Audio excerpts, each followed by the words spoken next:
How's everybody doing tonight? My name is Shug, and with me, of course, is the face that runs the space, Mr. Garnett West. How you doing tonight, Mr. Garnett? I'm doing good, man. How you doing, Shug? After yesterday, not too good. Not really not too good. I'm kind of feeling like emotional damage. how I'm feeling right now, man. But glad to be here with you talking some football. We're gonna get into it right now. Ravens and Steelers. But first, let's do some house cleaning. Make sure to like, subscribe, share this video. Also comment. Let us know what you enjoy, what you don't enjoy. Anything else you want to see on the show. Make sure to follow myself and Garnett. We'll do those plugs again at the end of the show, but make sure to follow us. Follow me at ShugKnight323 at Twitter, Garnett478 on Twitter, and also, like I said, follow the channel, like, subscribe, share, and let's we're gonna be doing some more stuff. Possibly, I'm gonna talk to Garnett, talk to some other people. We're gonna do a lot of stuff. Got some big things coming ahead, but Garnett, before we get into my miserable weekend, let's start off with your great weekend because your Ravens got to play the AFC champs once again and AFC North champs when in a game that I felt like you guys had to win. If you lost this game, you would have been 0-6 at home. Right. Now you're 1-5 at home. Still don't feel good, but you're playing Joe Burrow.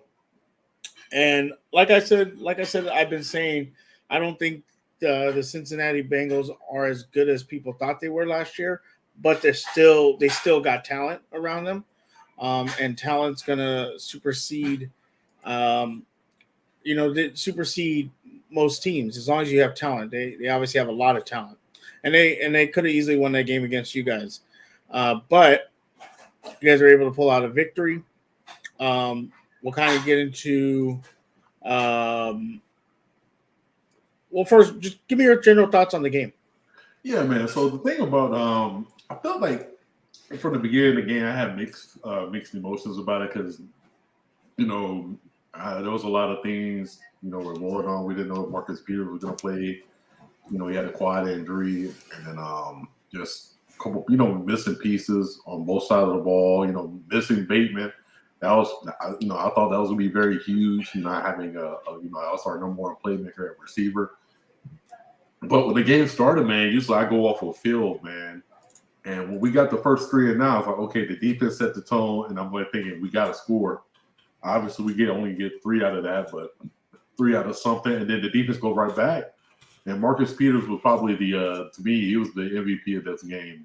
I know Lamar, he did what he did.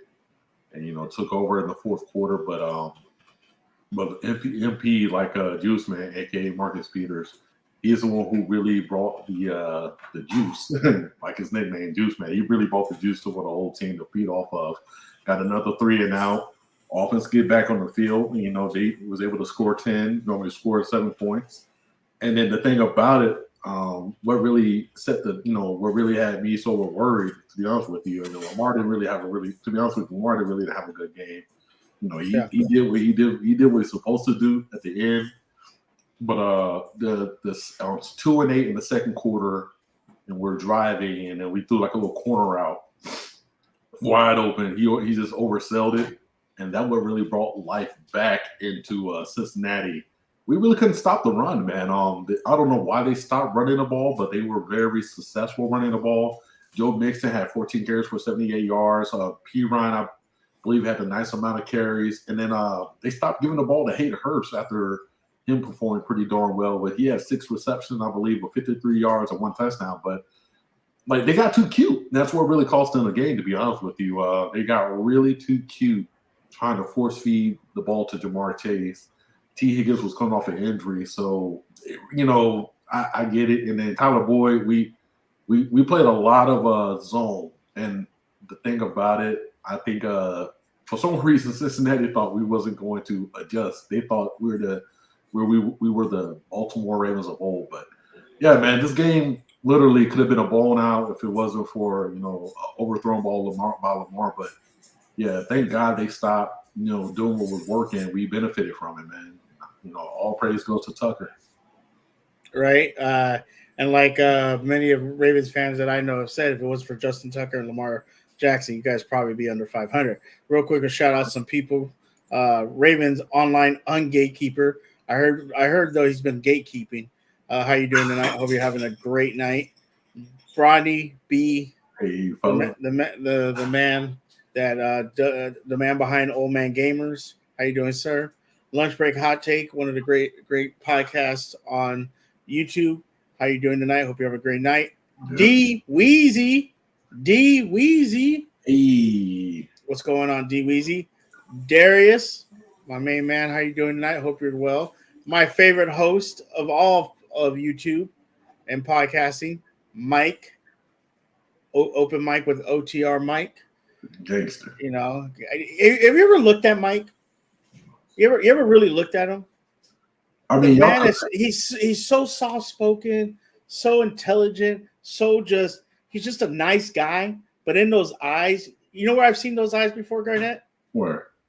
On Shark Week, when a shark is eating a seal and those eyes roll back.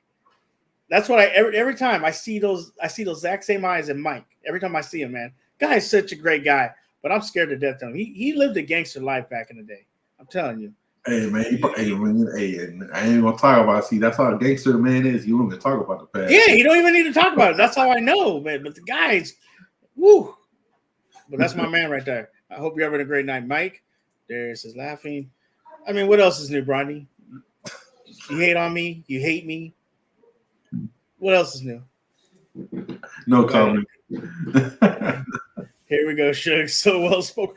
He's. I'm not talking to him like that. Okay, I'm just saying the man when he talks, I don't ever hear him raise his voice. I don't ever get crazy. He got that Uncle Mike voice. Like if you was his nephew, and he like, let me holler at you, Suge. Yeah, like he doesn't seem like a yeller. I never see him yell at his kids like me. I yell at my kids all the time. He don't yell at his kids. He got the Uncle Mike voice. But those eyes tell a different story. Like those eyes tell me. Remember the movie in Casino, where they meet in the desert, and he says he goes, "I'll bury you out there." Mike's buried some people in the desert before. I'm pretty sure of it.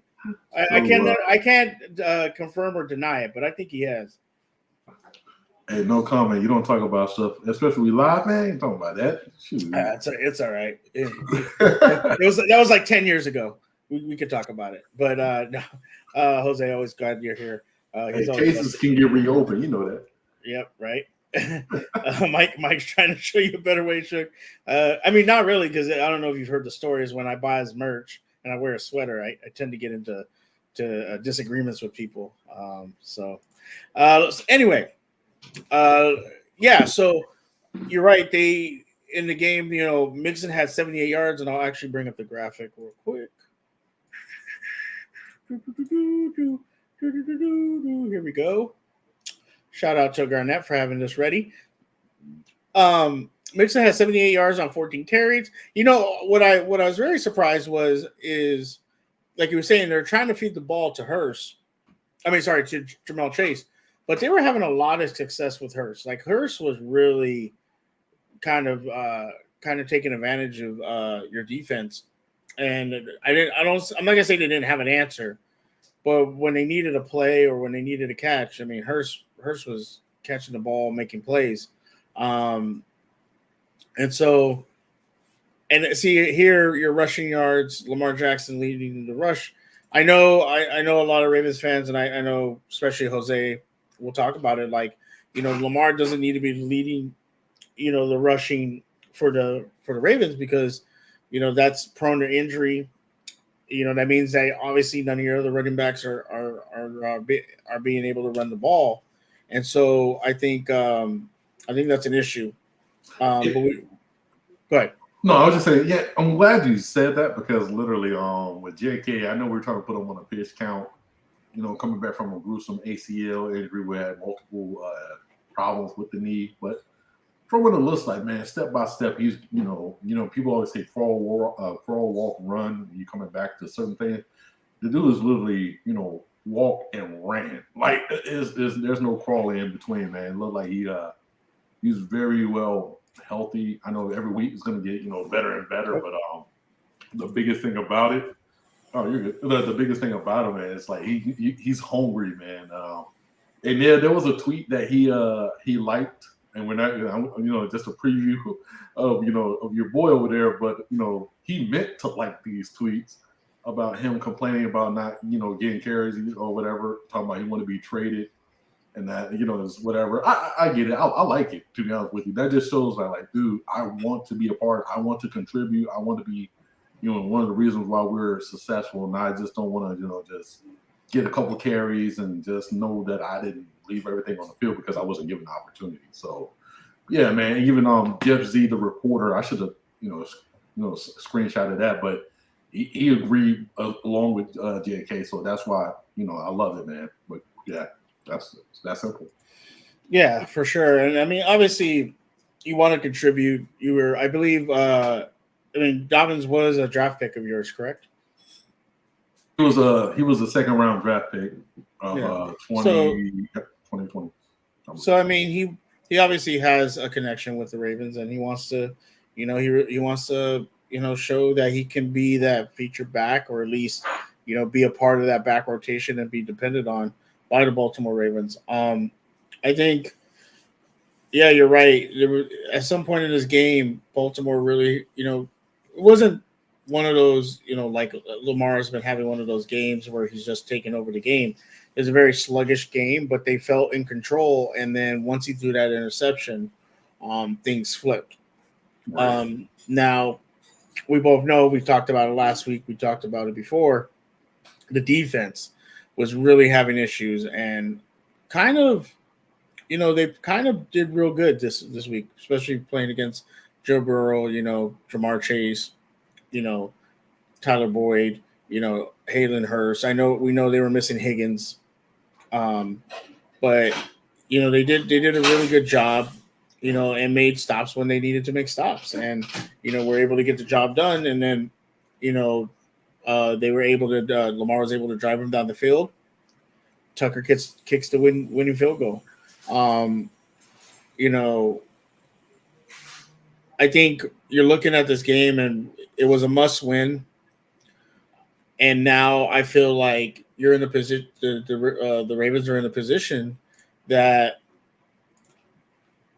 they got to feel good about themselves. I mean, they're going against the Giants next week. Now, let's be honest, Giants been pulling some upsets, so don't sleep on the Giants. Shout out to Ferris Muthana out there. Don't sleep on the Giants, but the Giants, then the Browns, the Bucks, the Saints, the Panthers, the Jags. You can really see the Ravens go at this point 5-1, possibly, maybe even 6-0, and really start to take shape and take a stranglehold of the AFC North and possibly the AFC. And then their last 6 games. I mean, let's be honest: Broncos, Steelers, Browns, Falcons, Steelers, Bengals.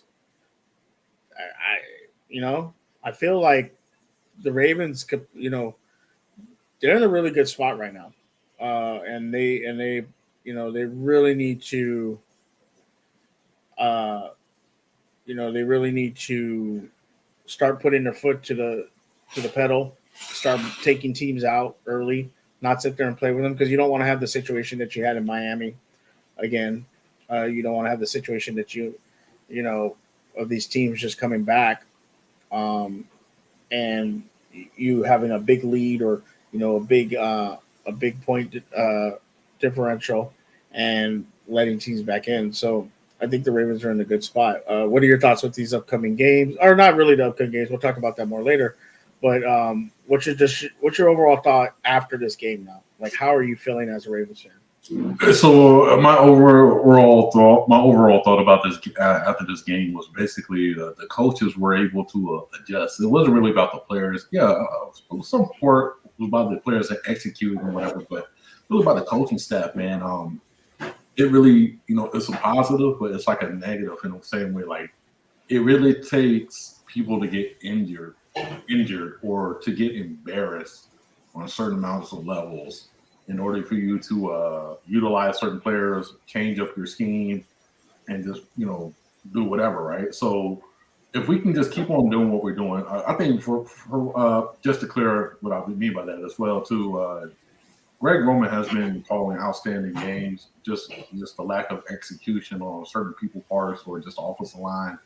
Maybe not be able to hold a block here or there, or whatever. Just first part, but he's been doing his part for most of the, for the first quarter of the season, right? Our defense has had a lot of back-breaking moments, a lot of them, right? So it's really just we just keep on adjusting, keep on doing what's need to be done, coaching wise. I think we do have the players to be successful. We're gaining more players as we get back during this during the season. So it's really all about changes or whatever that we do. Just keep on adapting and utilizing pieces, and don't just wait till somebody get hurt. So that's my whole thing. It's an easy role like you're talking about. It's not really an easy role, but it's a role where you can literally dictate of how you want it to be. You know what I mean? Yeah, for sure. I think that I know there was a lot of questioning about coaching. There was a lot of questioning on if the coach there needed to be coaching change. Now, obviously, winning cures everything. So a lot of people are not going to talk about that. A lot of people are going to talk about, hey, we're winning. Coaches are doing what they're supposed to. And we'll get into the Steelers where it's the opposite, and there's a lot of things being thrown around in Steeler camp among fans, among media, among everybody. Whereas, like I said, winning cures everything. If the Steelers were winning, things wouldn't be brought up. With the Ravens winning right now, because we know beginning of the year, the loss to Miami, there was a lot of people, starting to question things, starting to, demand answers, demand, have conversation on possibly coaching change. But now that you guys are winning, like I said, it solves everything, and so people are not going to talk about that. But we'll get into some of your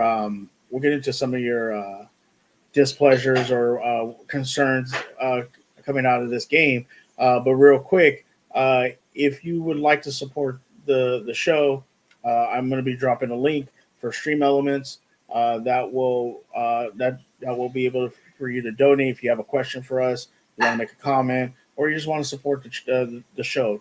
Do so there. That goes all back into the channel.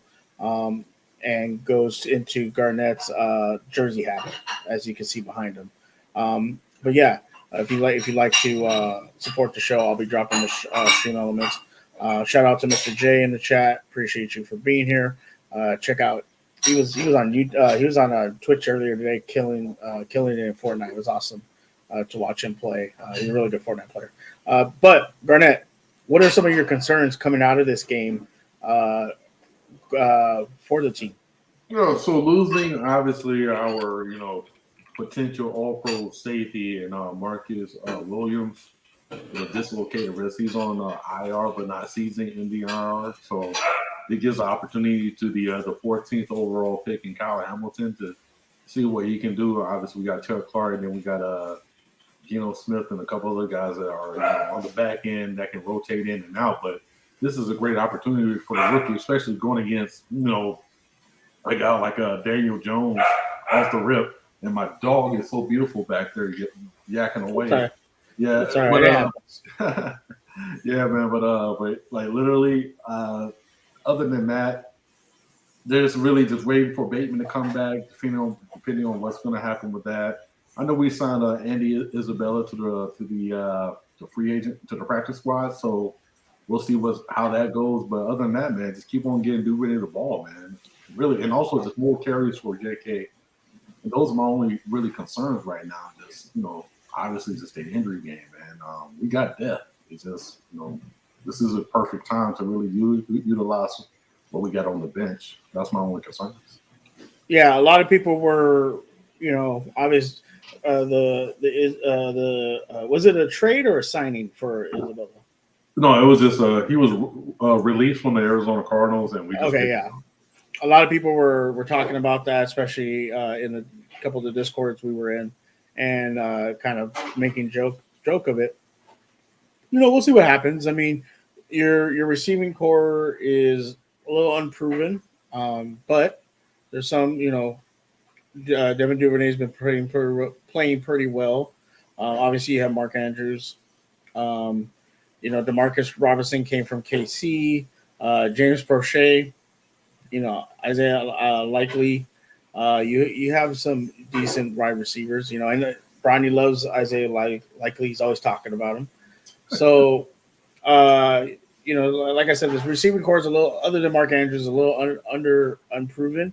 Um, but they seem to get the job done against Cincinnati. And I don't know if Cincinnati's defense is as great as or as good as we thought it is. Maybe I'm wrong. Maybe Cincinnati, I don't know, because it still feels like Cincinnati just hasn't been that team from last year. And maybe offensively they felt like that, but even offensively, it it just doesn't feel like that team that ran through the playoffs that they did. Right. I Um, think my whole thing about Cincinnati, the whole thing about Cincinnati is the fact that like their defense did what was needed to be done. Like when Lamar threw that pick, they literally sparked the offense to do something. But like literally, that defense did a lot of things great. The game might not look like it, but they did. But it's just the offense, man. Like their bland play calling and going away from what works. It puts a strain on your defense, man.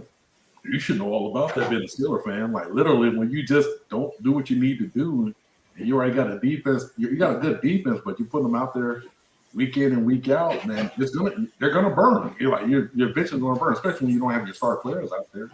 In your yeah. case. And real quick, shout out to Hendo for the tip. Appreciate you. Says nobody cares about Likely. The reason why the tip thing didn't come up with Goku is because I'm being bullied about my screen name and the colors on my screen name. Therefore, I'm going to get it changed because I'm tired of getting bullied. So I'm using my regular camera and not my OBS, which has the thing from when you tip. So appreciate it. I have it up so I can see the tips. Appreciate it, Hendo, very much. Thank you very much. I appreciate you. Who's But bullying you, should? we won't talk about that. We'll just keep that between ourselves. Of people bullying me in promos. That's what's really worse about it. It's one thing to bully me and message me, or bully me and tweet at me or stuff like that, but you're bullying me in promos now. It's a great promo. Actually, the promo is amazing. I don't know if you saw it. It's a great promo. It's awesome. Whoever made that, I need to hire them because they're doing a great job. But they're bullying me. Damn. So, um, they're trying to bully you out of the closet, Suge. I mean, I didn't say it. You did. So, um, now, yeah, we'll talk about Lamar a little bit. He didn't have the greatest game. 174 yards, one touchdown, one interception. Um, QBR of 27.6. And, didn't have a great game, but he made play like that last drive. He was able to drive down the field and get Justin Tucker into field goal range. What do you think? Do you think now that it's like we're 5 games in, we're going into our 6th week? Obviously, I think Lamar was on a hot streak, really playing well, really dominating the game. Do you think maybe he's going to start slowing down a little bit, and the offense is going to kind of let him help him out where he doesn't have to be Superman, more or less? He's going to be himself, but they're gonna try and not pretty much lighten the depend load. on him. Yeah, it's like lighten the load for him. Yeah, I think they're gonna do that, man. But the biggest thing, like I said earlier, just gonna keep on being on it, is just really just be more creative, be more versatile, and just get me more people involved, man. Lamar in that game, it reminded me of a big brother playing with a little brother, playing around, and then the little brother started to win at the end. He was like, he said, "Fuck that shit. I'm just gonna like, you know what I mean?" It's like that's the best way to put it. Like, I'm just gonna take over and win this game, and that's what he did in the fourth quarter, man. After after Cincinnati scored, he just put it on his back like, "Fuck this. We're scoring. Like, we're gonna get in field goal position. I'll do this. Don't worry about it. I got it." So it's cool that he can do that at any time. But the thing about it is just, like I say, if he made a couple throws early, the game would have been out of reach, like from the get go, right? But earlier that I just don't know. It's just like I said, it's on the coaching, man. Like literally, J.K. was pretty damn good, and we, just other guys, Duvernay, we was getting him heavily involved, and we stopped going to him.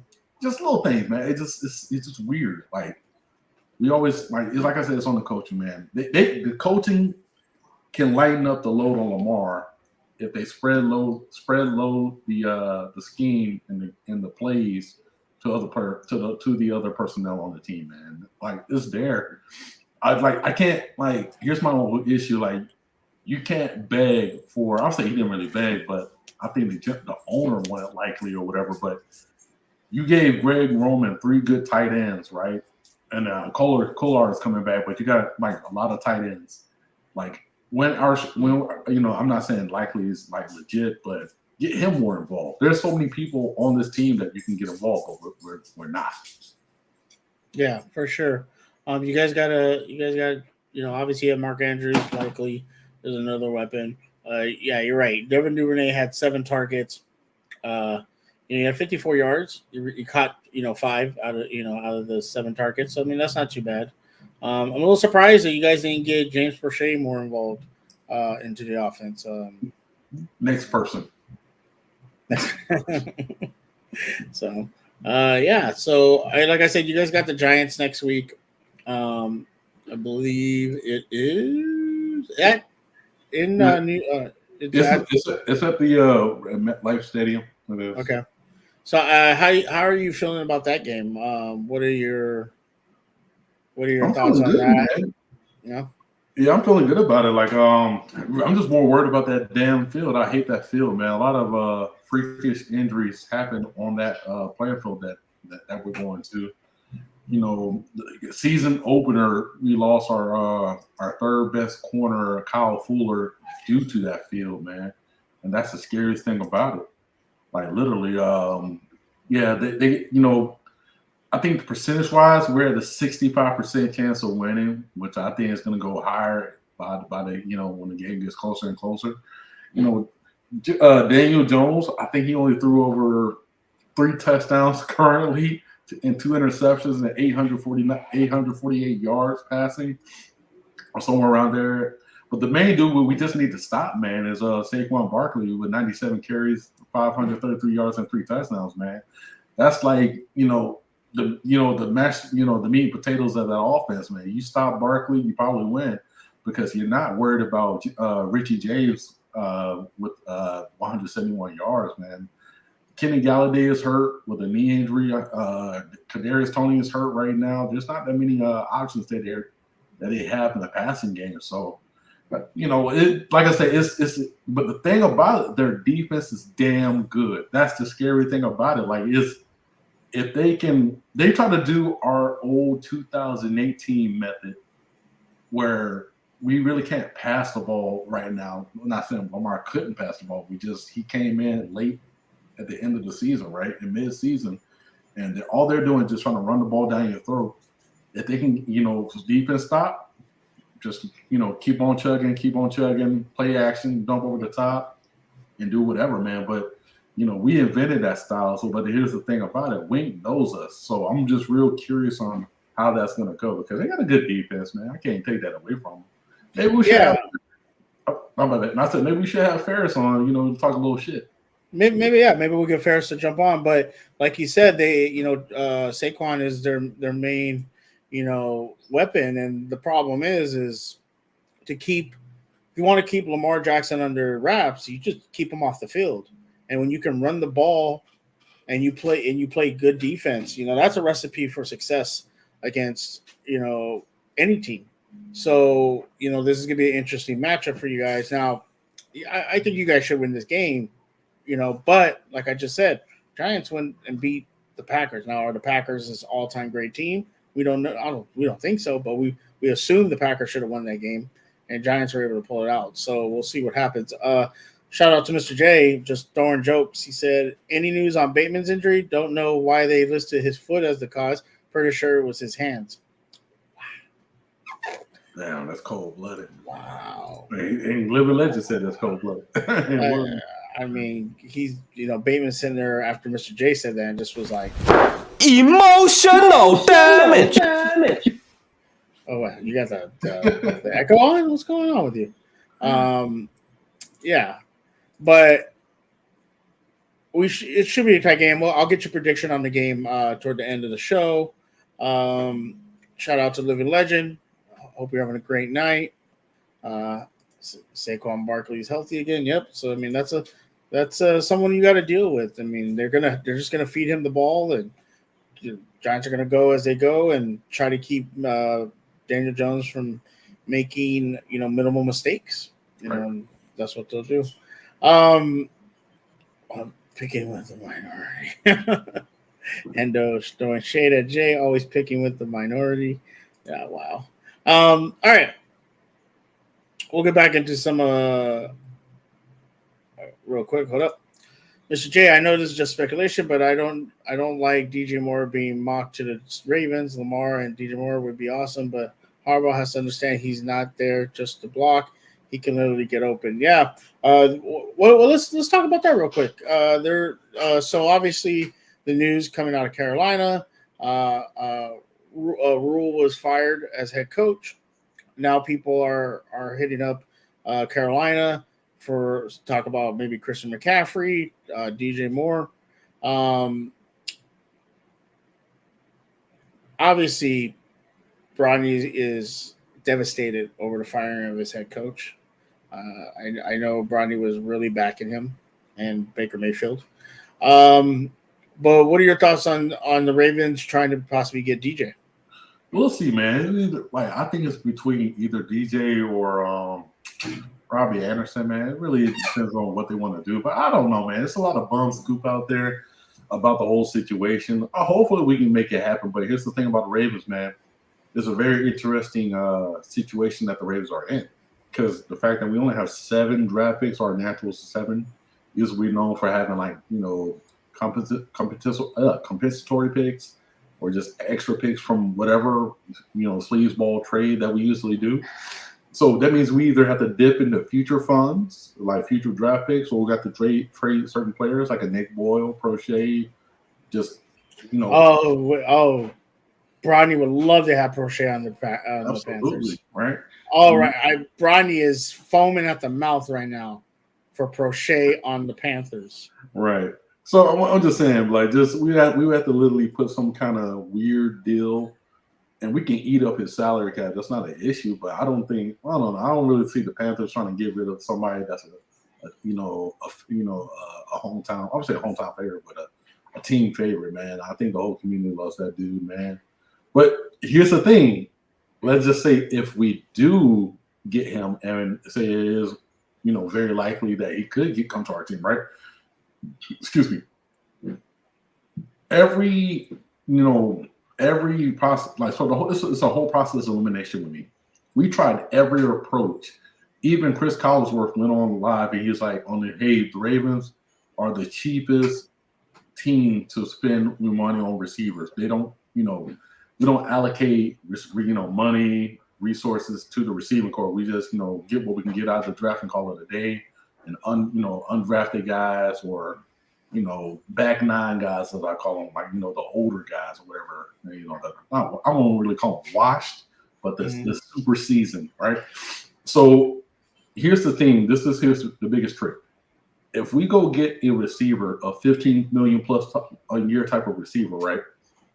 Now you're in a situation where as an owner, not an owner, but as a GM and as a head coach and as a offensive coordinator, to be like just to be more into it.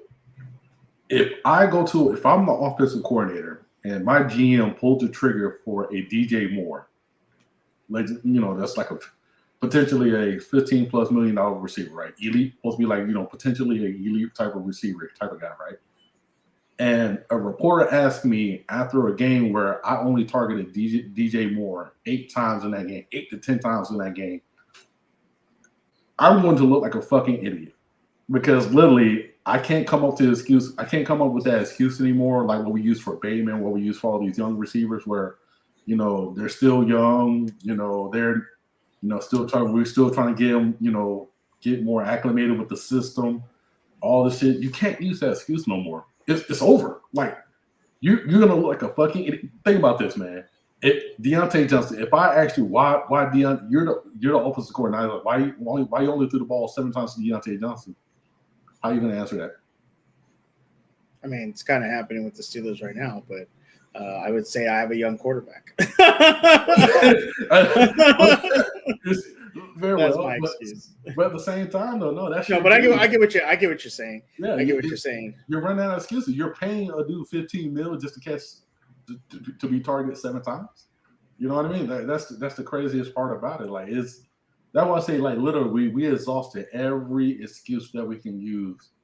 Everything, right? So you go pay for a $15 million receipt. Now you're holding the offensive coordinator accountable, and the GM is like, "Hey, I got you this guy. I broke my own rule by giving up draft picks that really good draft picks, future draft picks, or whatever." In order use this guy, don't just let him sit on the bench. So it's like that's what I say we expose every avenue of approach except for the last one in this one. But we'll see, man. Like I said, I don't know if it's bum scoop or not. Yeah, for sure. Living legend Matt Flew got relieved of his duties. Panther fans can finally hope. Bronny, they're not getting DJ. I know nobody would ever trade for either of those guys. Ravens fans are delusional as fuck. And I forgot to mention that D Weezy and Mr. Darrell, all those Panther fans, I believe they're happy.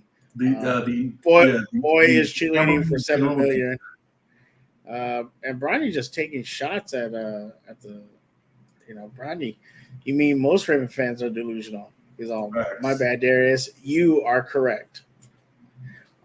I'm not delusional. I used to be delusional about being delusional. And shout out to Bronny tipping $10. DJ Moore is staying home. We got a special on Terrence Stowe.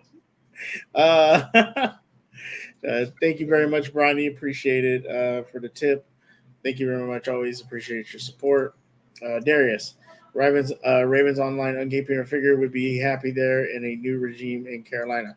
Yeah. So my question to you is, let's say they do pull the trigger on this, like you just said, breaking their own rules, and giving up draft picks. Do you think if they traded for DJ Moore within a week or two, Lamar would sign? I don't think he will sign, but I think it'd be more positive. I think that's the weirdest situation, like, right? So, hey, we're gonna get you, what you never really had, right? Yeah. You get that, and then your numbers are already going projected to be ridiculously already high, but you go do some crazy stuff with DJ Moore, and now it's through the roof, right? So I think he will resign, but like it just, damn, it's like Tom. I'm not saying he'll never, like, no disrespect to Lamar, but it's like almost like the whole thing where, no, I ain't gonna say that. I'll just say when Josh Allen got Stephon Diggs, his play went up tremendously. It went up to the AFC Championship game caliber. I'll stick with that analogy, whatever. But like that, it could be that type of situation. But at the end of the day, Lamar's gonna be a winner regardless. Like I'm gonna get paid handsomely, and I get him, and I get skyrocket numbers. I won. He already won with the Ravens, man. They had no choice but to pay the man whatever he wants. Yeah, for sure. I just, I don't know. I said in the beginning of the year, and I'll say it again. I think if the Ravens franchise tag him and don't sign him next year, I personally believe that he's leaving.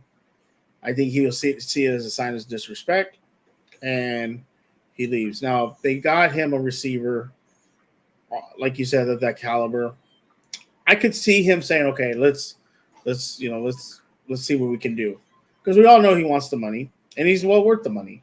The numbers he's putting up this year, the fact what he's doing, you obviously see a difference with the Ravens when he's in the game. So yeah, he's going to get paid. It's just whether or not the Ravens want to sign him uh, for that kind of money. And as the great Hendo Henderson would say, the price just keeps going up. Every day they keep winning. Every day he throws more touchdowns. Every day he makes plays. The price is going to go up. And at some point, they're going to have to pull the trigger on that. And if they don't, I really feel he's going to take that as a sign of disrespect, and he's going to go to another team, because I just feel that, like you just said, the Ravens are notorious for being cheap. And at this point, they shouldn't be cheap with him. You have a franchise quarterback. You have somebody that will be there, that can get you to the playoffs, that will succeed in the playoffs. And so we'll see what happens. Real quick, let's see. Brodney, what did I just say, Suge? I don't know what you said. You may need to add an extra 0 for that. It would give him a reason to stay. Absolutely. PJ Walker season. I don't know what that means. Little slub. Bronny, I know you're always happy. You stay cracking jokes, sniper jokes. Yes, absolutely. Bronny should have whenever when he gets somebody, when he snipes somebody, that sniper shot sound. Yo, or maybe he should do the Star Wars pew pew. No, we should do. We should create a Rodney soundboard. Like my favorite. Oh, I have a soundboard for him. I already have it made. Yeah, he'll hit you with the. How about not, Shook? Yeah. Oh yeah, I need. You know what? I need to go back on their some of their stuff and pull some sounds of Brownie just like, you know what, Suge, you're wrong, or something like he's always trashing me for some reason. I would personally slap the life out of EDC if Lamar leaves. 100% living legend. Yeah, I just have this feeling if they don't get a deal done, I don't know. I have this feeling. Living legend, the Purple Patrol will defend EDC to death. EDC head will be removed from his shoulders if that happens. Talk about decapitating somebody. We'll need that. Or yeah, I'm gonna do that this weekend and go through Lunch Break Hot Takes videos and pull sounds of Brodney and just having him say no Suge, or there's some good stuff I can pull of Brodney, just him going at me, and I'll use him on the soundboard. God damn it, I could probably do some of you. He's probably said some stuff about you. Absolutely. So so we'll get that together. All right, we'll go back to the Ravens in a minute. Well, got to talk about the other game that happened this weekend. Bring on the pain. Oh, it's gonna hurt. It is gonna hurt. Yeah, sure. I'm gonna throw the OTs this weekend. Steelers versus the Buffalo Bills. Now, I sent you an offer. You should check on that. Absolutely. So Steelers go to Buffalo, and from the jump, Garnett. This is not mine. Sorry about that. My daughter started talking. So from the jump, I just knew this game was not going to go our way. Steelers get the Bills basically on the 1 yard line, 2 yard line. And third down and long, and they give up a 98-yard touchdown to I believe Gabe Davis. Was Gabe Davis? Yeah, Gabe Davis, 98 yards. Then the Bills kicked the ball off. Steelers muffed the punt. Not even a punt. I can imagine a punt. Muffed the. Or was it a punt? I don't remember if it was a punt or a kickoff, but I think it was a kickoff. Pierre muffs it. Bills get the ball back. Luckily, don't score because of the bad winds. They miss a field goal. And then after that, it's 10-3, and there's a play. Pickett throws the ball to Deontay Johnson. It's a little high, but it goes right through Deontay Johnson's hands, where he should make the catch, and it would have sustained a drive. Doesn't get it, and then Buffalo just goes on a run, scores 21 unanswered points against us, and just put a shellacking, ass whooping, whatever you want to call it, on us. Kenny threw for 327 yards, 1 interception, threw a lot. I am very surprised of how much he threw. 52 times, 34 out of 52. Josh Allen threw for 20 for 31, 424 yards, 4 touchdowns, 1 interception. Whoever had Josh Allen and Gabe Davis on their team wrecked in fantasy football this week, just to let you know. And we're going to get into some things of why the Steelers are playing this way. And you would think the defense. I understand we lost our defensive player of the year to injury week 1, but there's no way you're the highest paid defense and you let that happen to you. Now granted, Edmonds was hurt. Wallace, I believe, got hurt in the middle of the game. Levi Wallace got hurt in the middle of the game. Had I believe, an interception. He was playing really well. Sutton got hurt.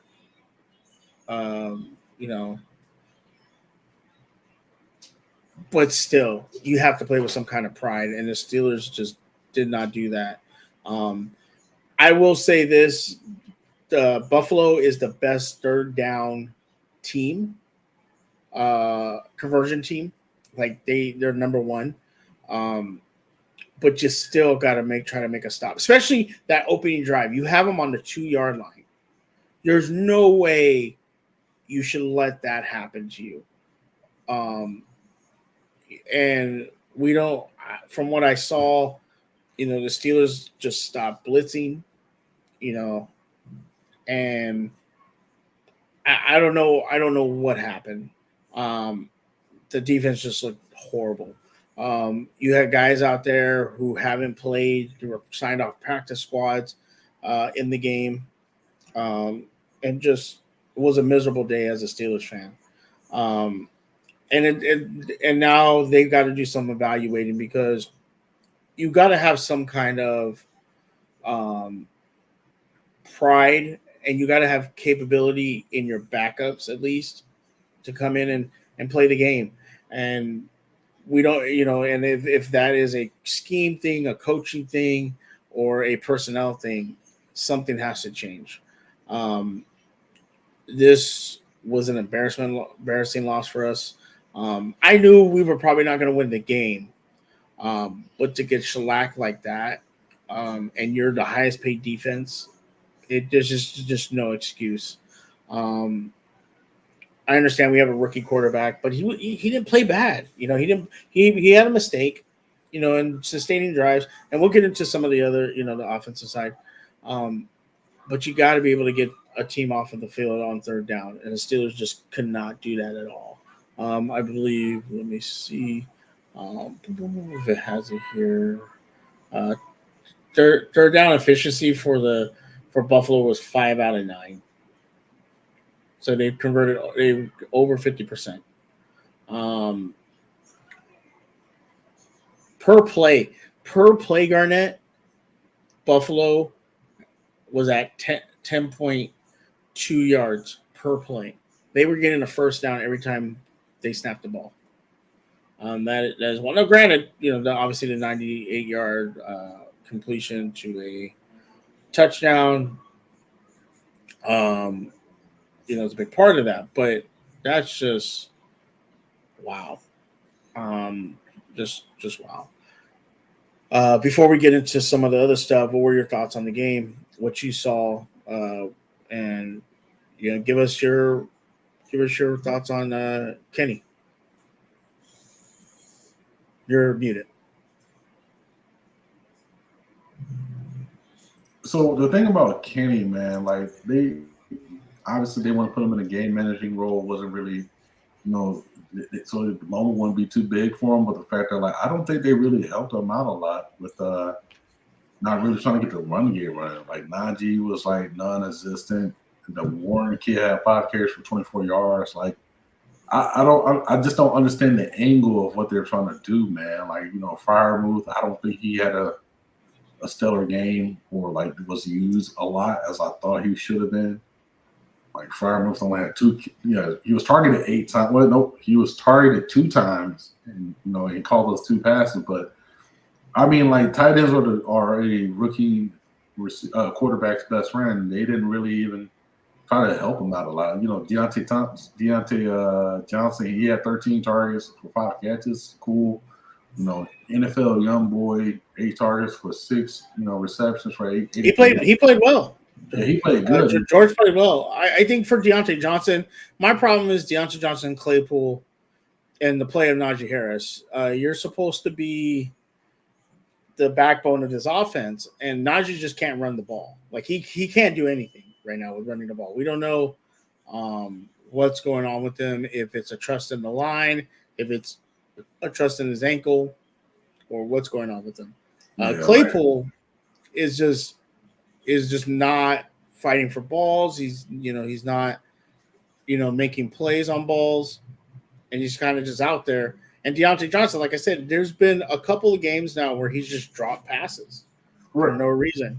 Right, he had a beautiful catch, but he just couldn't get his feet in on one of them, man. But like I said, on that third down, they threw him the ball, and he should have caught it. It went straight through his hands. Like if it goes a tip of his hand or something like that, then you can kind of blame it on the QB. But it went straight through his hands, and this has been happening with Deontay Johnson for a while now, where he's just dropping balls left and right, and he's not making catches when they need him. Not that he's not making catches, but when they need him, when we need to sustain drives. Like I said, it was 10-3. If that's drive sustains, and let's say they get a field goal, at least the drive sustained and they got points, or they get a touchdown and tie the game up. They couldn't sustain the drive, and then Buffalo was able to take over. Right? It has happened with us in the playoffs against KC, where we just kept stopping KC, but we couldn't score. And then finally KC just was able to figure it out, and then they put a whooping on us. And I see the jokes of Brodney saying, well, Kenny just sucks. I mean, I don't think he played bad. I don't know what you want to say. He threw 1 pick, sure, okay. And the game before he threw 3 picks. 2 of them weren't really his fault. One of them was bad decision. Okay, so off of 2 games, you're going to say he sucks? I mean, he's playing better, than Baker. So I don't know what to tell you. That might not say much to a lot of people, but it might not say much, but Tama might have to ask Vegeta's voice actor to come down and talk to the team about pride. Should be embarrassed to wear those black or purple. Absolutely, he should. Now, speaking of Tomlin, I kind of stole this from. I did steal this from Jose on Lunch Break Hot Take, but I'm going to show you some coaches, and I want to just get some thoughts about this because the conversation is a lot around Tomlin. Real quick, Mr. J told y'all Pickens is coming for our wide receiver spot. Claypool don't have that dog in him. Yeah, I don't know what's going on with Claypool. He might go number 1. I mean, Deontay Johnson's dropping balls left and right. Don't know why. And Pickens is at least playing and I know we'll get into media stuff because there was a tweet sent out, things like that. We'll get into all that stuff. But real quick, the Steeler fans, Steeler media are really starting to go in on Tomlin. Now, Tomlin's been with the Steelers for 16 years. and I want to show you guys some coaches who've been in the league for a while. I want you to rank them. So I'm going to show the first one. I want you to rank. I have 4 of them, so I want you to rank them. Okay. So here's the first one. 149 wins, 90 losses, 1 tie, 0.623 winning percentage. Playoffs, there were 12 out of 9, 57.1 winning percentage. Okay, that's our first coach. Our second coach, 147 out of 93, two ties. Postseason is 10 for 9. Career is 157 wins, 102 losses, 2 ties, as a 60% winning percentage career-wise. Next, this head coach, 155 wins, 88 losses, 2 ties, is at 8-9 in the postseason, but overall career is 163 wins, 97 losses, 2 ties. And our last coach, 140 wins, 90 losses, 11-8 in the playoffs, 151 wins, 98 losses in his career. So when I show you those 4 coaches, which one are you taking there, Garnett?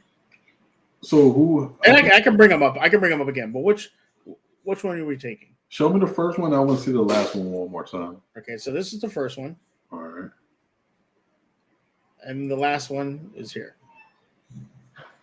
I want to take the first one because he has a better postseason record. Okay. Yeah. And so you're taking the first one, and then the last one. Where are you ranking this one? 2, 3, 4. I'll probably rank him 3. I'll probably rank this one 3. 3. Where are you ranking this one? I'll probably rank that one 4. Okay. So now, the big thing that's come up with the Steelers is what everyone's talking about is obviously Big Ben is no longer part of the team. That was the last remaining player of the Cowher era, because he obviously was drafted by Cowher.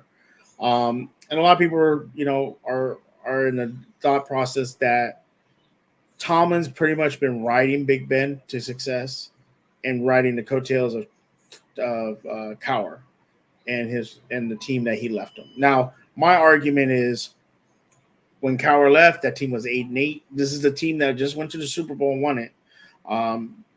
The next year, Cowher went 8-8, didn't even make the playoffs. So if he couldn't make the playoffs with that team, the exact same team, I don't think they really lost anybody. I'd have to look. You can't really say that Tomlin's riding the coattails of that former coach, Bill Cowher.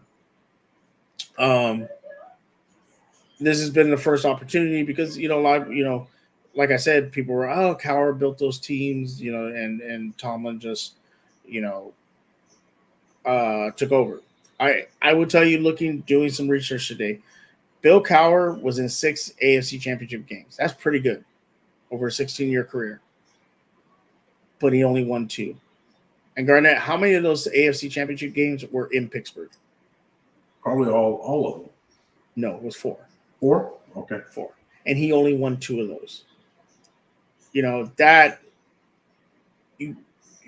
much as Bill Cowher's loved in Pittsburgh, he only won 2 AFC Championship games, and they did. And I think he won. Yeah, it was 2, and one of them he didn't win one in Pittsburgh. I don't think he won one in Pittsburgh. Now that I think about it, because he did win one, the one they lost to Dallas. The one that he won with Ben to go play Seattle, they won in Denver. So really, he's only won 1, and he's lost 3 at home.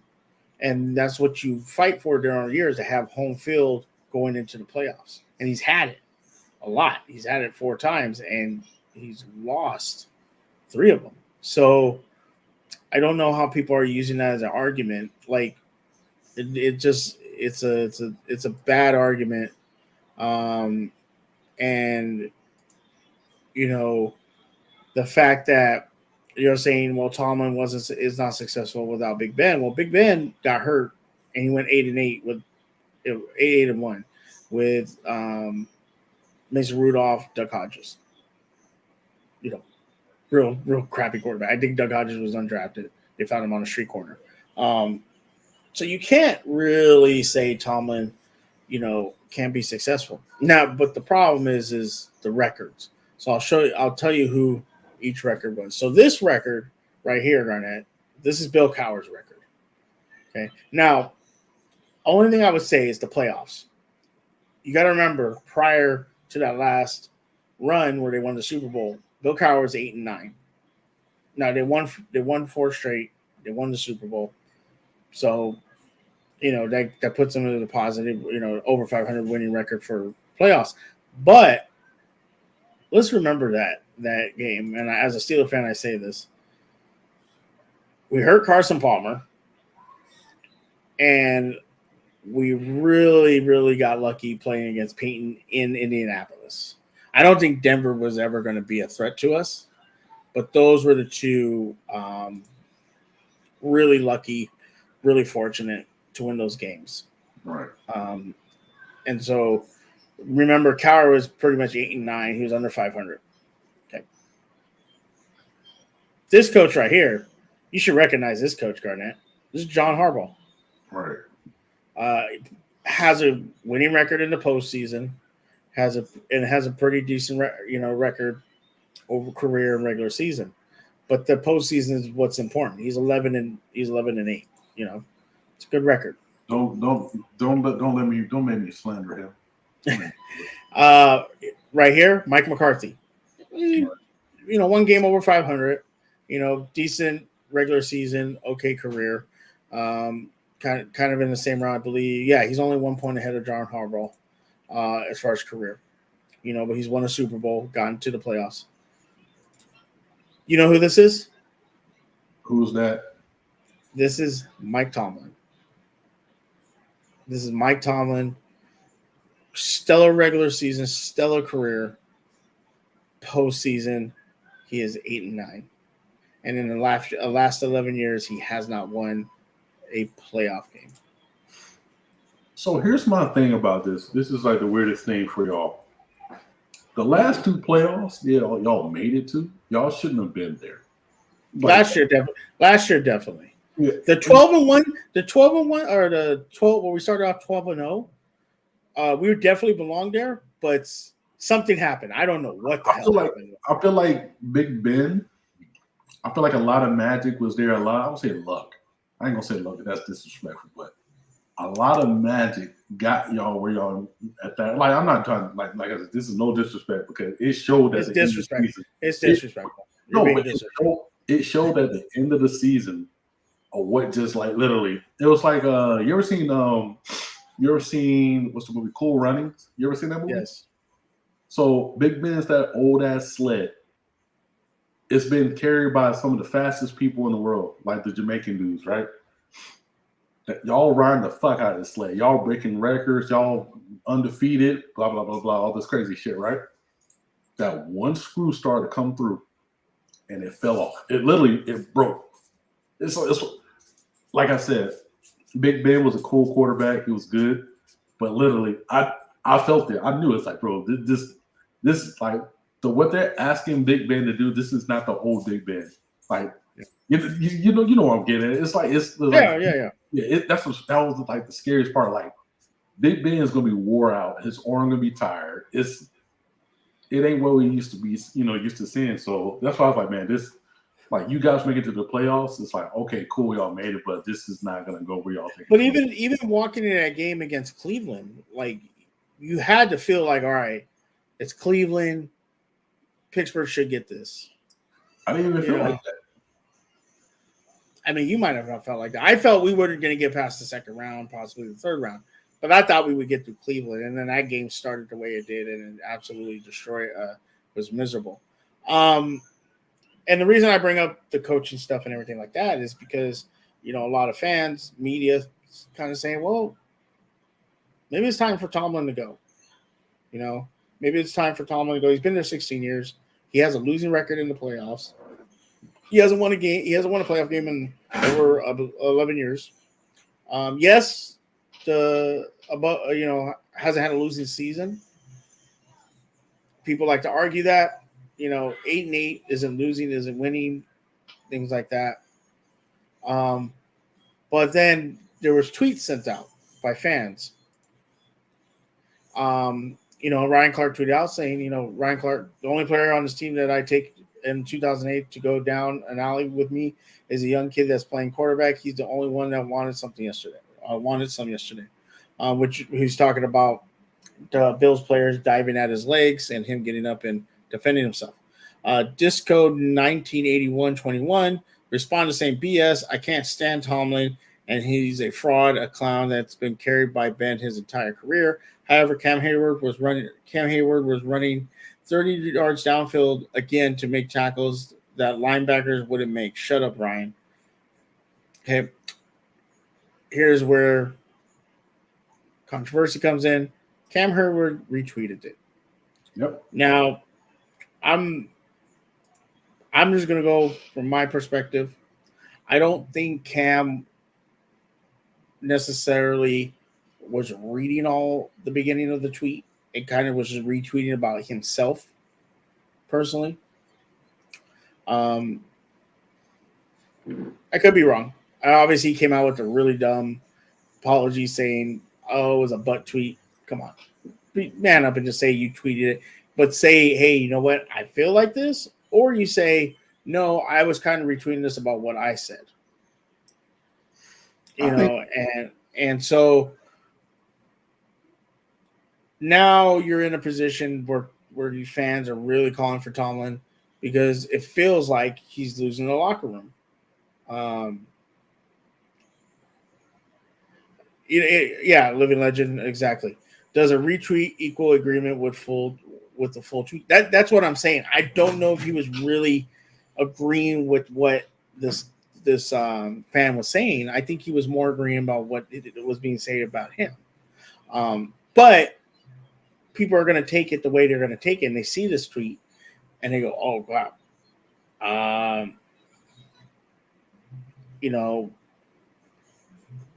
He's losing the locker room. What's going on? One of his best defensive players is now retweeting saying he's a fraud and he's a clown. Tomlin is not a fraud or a clown. I think Tomlin needs to get stuff in order. They need to figure out this offensive coordinator situation. They need to figure out this defense. Like I said in the beginning, TJ Watt. We understand TJ Watt got hurt. He's a defensive player of the year. That's a big hole to fill. But there's no way one player absolutely leaves and then this defense just totally shits the bed. Like, they're obviously not going to be as good as they were before, but the disparity of when TJ Watt was out there to what it is now is like leaps and bounds from each other. And so I don't know, and there was a tweet that was sent out asking Steelers fans what they think the problem is. Is it Tomlin? Is it talent? Is it, offensive coordinator, defensive coordinator? What is it? And a lot of those responses were coaching, personnel, and the offensive coordinator. And so the problem is you're not going to change that with one person, adding a person to the team. You're not going to change that in the middle of the season. So where do the Steelers go from here? They have a very, very tough road ahead of them. This was a gauntlet battle. Like, I feel right now the Steelers should be 3-3.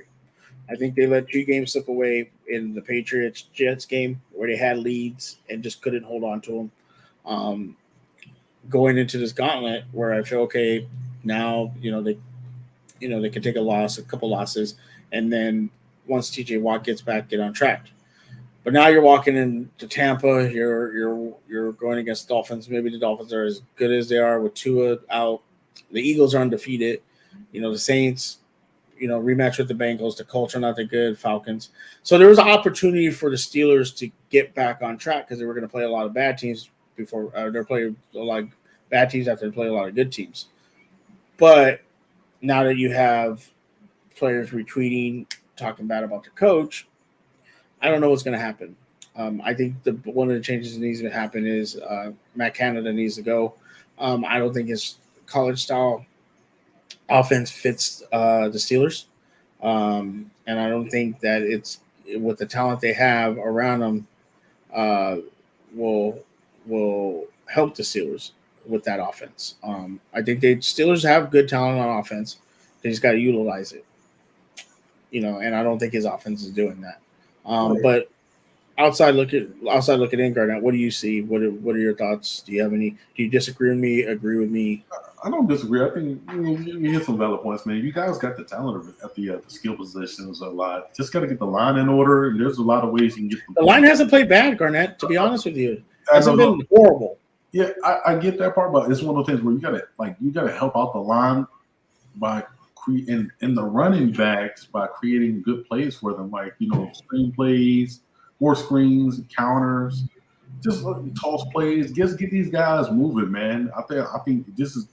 I don't know if y'all run a gap scheme. Back in the day, I remember you guys used to run like a gap scheme type where you just power dudes out the way, but it's not. Your line ain't built like that no more. Like the play style y'all have to be is a vertical offense. And the fact that I just don't feel like you guys utilize your running backs to their full potential. And that's just from me looking from the outside in. The receivers are there. The skill players are there. More drawn up plays for, receivers would help, especially your tight end would help out a lot. Having a young quarterback, like I said. The offense, it can click. But here's my thing. So it's really hard. We all can get mad at the defense, but when your offense is doing 3 and outs and not capitalizing, you're putting your defense right back on the field, man. Your defense is gonna be wore the fuck out after a while, man. It's inevitable. So yeah, it's just I don't know what Canada pull his head out his ass or whatever, but also the players got to do their part too. You can catch the ball. You know what I mean? Exactly. Kenny Pickett put some balls balls. He put some passes on point to Claypool at one point in time. He just couldn't catch it, man. A good defense was played, but you got to catch those. But when you're running around talking about that, you're the third best receiver in the league, possibly. You got to play like it. Deontay Johnson just got paid by us. How are you not catching these balls? And I understand if they're high or they're a little outside, a little inside, things like that, but if you get your hands on him, you should be catching the ball, and he's not doing it. He's been dropping a lot of passes on third down, which, like you said, then turns around and creates a 3 and out for us. And that's the hard part, and then it puts our defense and because I think defensively, we're the highest paid defense. I feel like defensively we have a lot of good players on there. Cam Hayward, Minka Fitzpatrick, Sutton, obviously T.J. Watt, Leo's been looking good. Highsmith has been looking good. And so I don't. It's not like our defense is like this horrible defense. But then T.J. Watt gets hurt, and they just look horrible. There's no other way to say it. They just look horrible, and there's either got to man up, change a scheme, or something needs to happen because this is ridiculous. And I think personnel wise, you're having guys out there that haven't played, and they just look lost. They look lost on Sunday. There was the pass to the guy that caught his first touchdown. I don't know what his name was. Let me look. For Buffalo. Khalil Shakur. Yeah, Shakur. I mean that play, the ball, the corner just has to knock it down, and he doesn't even make an attempt. And so it was super frustrating to watch that game. And Mr. J says the Steelers need triple plus holy water at that secondary position. Ken and I will trade y'all CJ Henderson. Watt's value is immense. He's a game wrecker. Yeah, no, he really is a game wrecker. But at the same time, there shouldn't be that big a disparity of the defense. Like he's a great defensive player, but there's no way that he gets hurt and your defense, the bottom just drops out like it has. They weren't able to hold the Jets. They weren't able to hold New England. They weren't able to even stop Buffalo on any third down. There's just no way that this should be happening. And I think that Pittsburgh. I saw Tomlin's presser today, and he talked about how he needs to take ownership, and and things like that. And that's good to hear from a coach. I don't think it's all on him because obviously coaches coach, players play, so the players need to make plays. Um, but I think that he's taking responsibility for this because, like I said, if you look at where we're at, I really feel we should be 3-2. I think the loss to now people will say, well, you should have lost to the Bengals. We had TJ Watt. Our offensively we couldn't do anything because we had Mitch Trubisky in there. I think if we had Kenny in there, it would have been a different story. But obviously, maybe the loss to the Browns, like that was a situation where we could have won that game. We just couldn't hold them on third down or stop the offense. Obviously Buffalo is a great offensive team, so I consider that loss. But the Jets and the Jets in New England were losses that I feel we should not have lost. Had offensively we shown up and defensively just be able to stop them on third down. Like they just in the Jets game, Kenny comes in the third quarter. Yeah, he makes mistakes, but he scores 2 touchdowns. There's this positive energy, all this stuff going on. And then the Jets, fourth quarter, ran the ball all over us when they couldn't do it all game. And Zach Wilson just marches down the field and gets a game-scoring touchdown on us. Like, that shouldn't be happening, and so something has to change, whether it's coaching, things like that. And like I said in the beginning, looking at Tomlin's record, I don't think Tomlin's a bad coach. And if he left, he's going to unless he decides he just doesn't want to coach. He's going to have a job within a couple days. And so I think that maybe it's the the offensive coordinator position that needs to be changed. Maybe, like you said, open up the playbook more. Maybe to change the scheme. But and like you said, not the running backs don't look the same. Like Najee just doesn't. Something's going on with him. I don't know if it's ankle. I don't know if it's the line. I don't know what's going on with him. But he does not look like the same back that he was last year. And so it's just one of these things where I don't know what the Steelers should do. Like you're going into Tampa next week. You're going like I said, you're going into Miami, then to Philly. Philly's 5-0. Like that's 3 losses right there. You're 1-7. And that's gonna be hard to come back. And then we got news that TJ Watt had some knee cleaning up, and that looks like that's gonna prolong his. It's gonna push him back 2 to 3 weeks. So I think he was gonna try to come back the Eagles game, maybe the Saints game. So now you're not maybe looking to the Colts or Falcons game, and at that time we're already at 1-9 possibly. So do you just end up letting him sit, or what do you do? Like, do you waste? Do you bring him back and risk him getting hurt if you're not even going to make the playoffs? Like, so they're in a tough spot. Something really needs to change, and I don't know what's going to change. For the Steelers, it's very disappointing. It's very frustrating. I don't blame it all on Tomlin. As a Steelers fan, there's a lot of Steelers fans out there that are just going hard at Tomlin, and they're really taking out of him. I do think that something needs to change with him because he's not, he's under 500 in the playoffs. But what needs to change? I don't know. Maybe ownership needs to say, look, we're going to hire the defensive coordinators. Maybe you promote Flores to defensive coordinator, or something like that. Now, I do know if they do fire Tomlin, I have a feeling that the job goes to Flores right away. Like he's going to be the head coach. But I don't think Pittsburgh's not like that. The Steelers are not like that. Rooney's not like that. I don't think they're going to just fire Tomlin in the middle of the year unless something catastrophically happens. But with the tweets of players, with the interviews, things like that, this locker room needs to change before it gets out of hand because it's becoming really bad. And I wouldn't expect that from a Tomlin team, but this is where we're at right now. Yep, man. So yeah, you guys got Buccaneers coming up, man. Hopefully, y'all can start, wrapping, start getting the stuff together, man. Tomlin can coach up the boys or whatever. Defense come, a lot of things gonna happen, but it might be this is a week of adversity. Obviously, 4 L's, 4 L's in a row. Right now, you currently are the #1 overall pick in the draft, which is pretty crazy to say about the Pittsburgh Steelers. So hopefully, some kind of but what happens? What happens when if we do get that first round pick? Where do you go? You already drafted a quarterback. You can't draft another quarterback. Who says you can't? I mean, you just wasted a pick last year. And you trade off Kenny Pickett. We've seen it happen a lot of times where people, draft a quarterback #1, and all of a sudden they go get another one. It all depends on who's available, man. That if that guy can change the franchise, man, you go get him. Like at the end of the day, it's like it's a business. So I don't know. Then again, it's all about what y'all need, man. So whoever's best player available. Najee Harris needs a big game. He doesn't seem healthy to me. I don't know what's going on with him, Living Legend. I truly do not know what is going on with him. I don't know if it's offensive line. I don't know if it's his ankle. I don't know if he's not trusting it.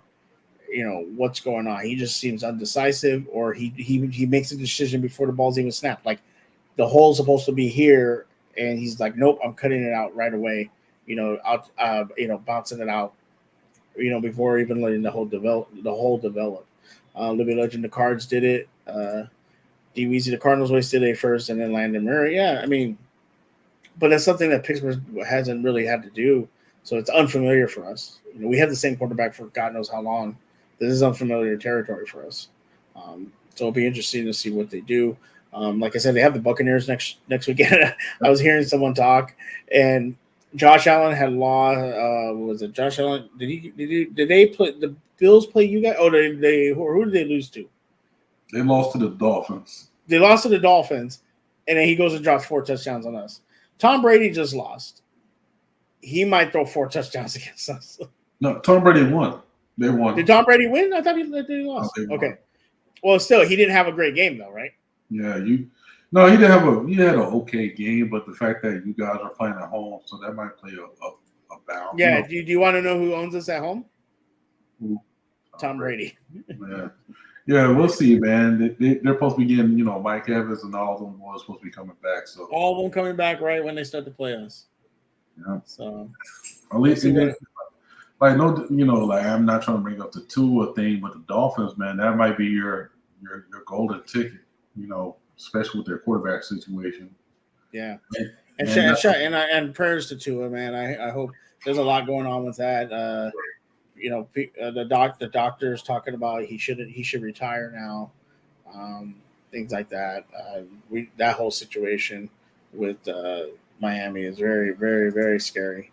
So shout out to Tua. I hope he feels. I hope he gets better and makes the right decision for his life. Don't let anybody else pressure you into doing something else. So I really don't know what's going to happen to Pittsburgh, but we will see. What about?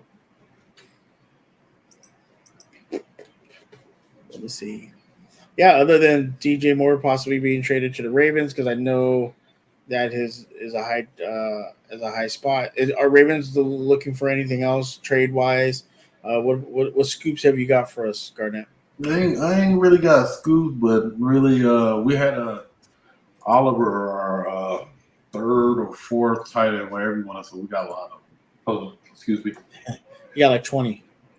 All right, yeah, but we got like tight ends or whatever, right? But Josh Oliver has been coming around, progressing week by week, becoming a better blocker. Obviously, showing that he can catch the ball, have a little bit of yakability, aggressiveness about him. So it almost seems like when Charlie Kohler gets back, I think we already seen really little to no snaps with Nick Boyle. We're probably going to see him get traded out of here, or we have to trade him because the fact that it will affect us if we cut him, and it's dead money. So I see him. I'm not predicting, but I am predicting. I think before the trade deadline, we're going to see movement done with him and possibly a couple other I would say call them dead weight, but guys that really don't contribute to our team anymore. But other than that, man, just getting another receiver would be awesome. And obviously, a lot of dudes come off IR, but Us going against New York Giants, already laid out the game plan, the blueprint. We'll see what happens, man. That's enough for my Ravens, man. Yeah, for sure. I don't see the Steelers making a big trade in order to try to fix the season. Personally, I think that the Steelers are going to just kind of stay where they're at, get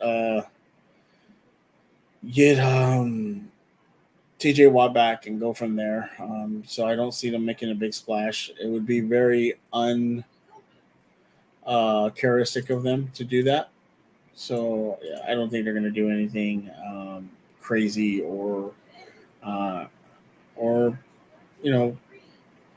reckless to do anything for the year. I think they're just going to sit back, see what happens, and go from there.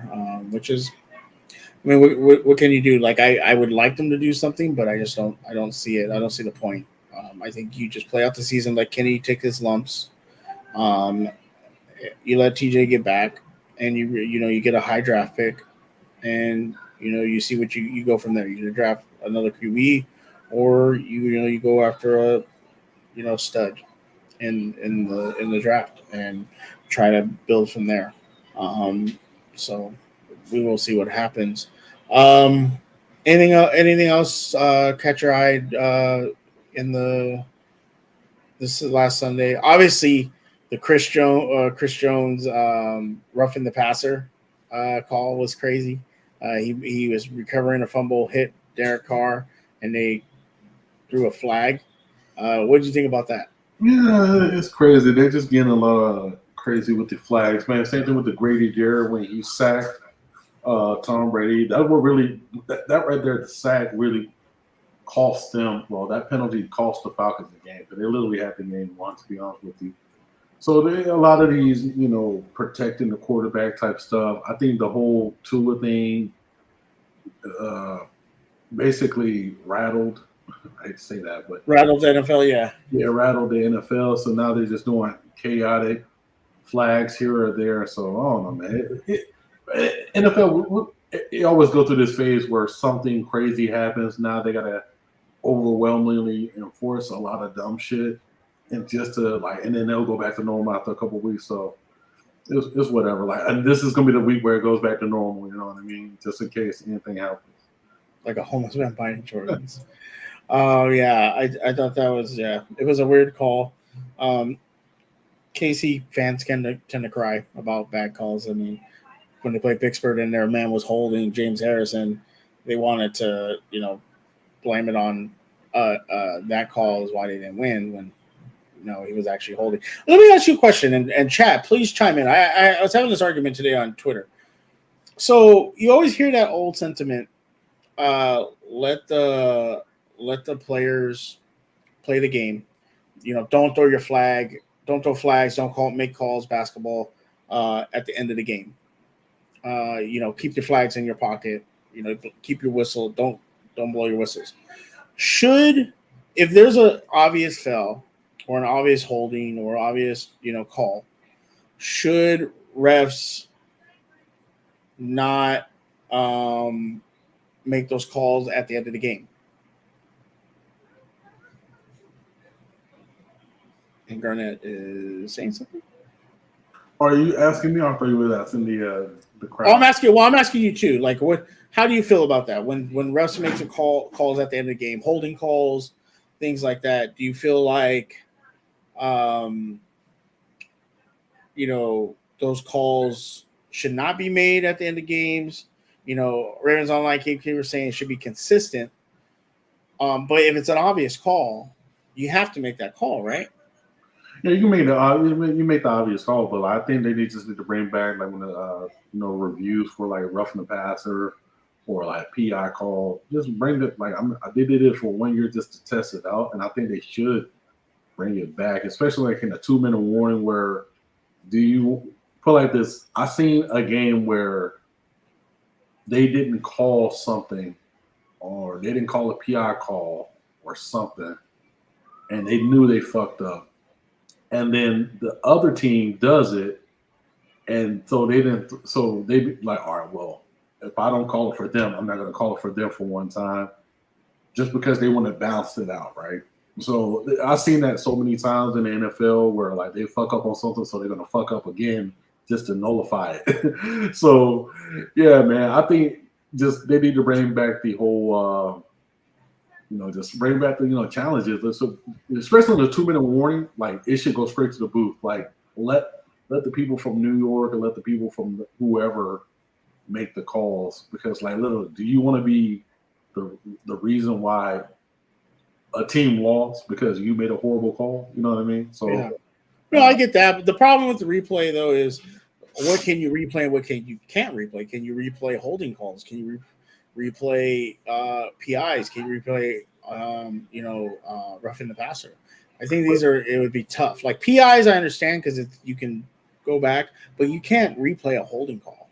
I mean, but I'm saying if they throw a flag or here's the thing: if they throw a flag, you now have the right to review it.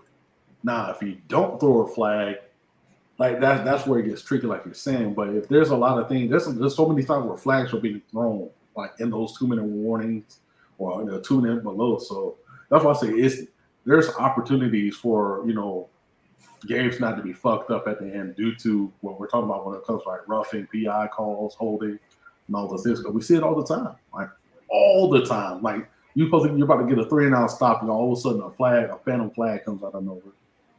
Yeah, no, you're right. Yeah, like I said, I just think that it's going to be hard, but we'll see what happens going forward. Especially with these two calls, the one with Brady and the one with Chris Jones, probably going to change some things.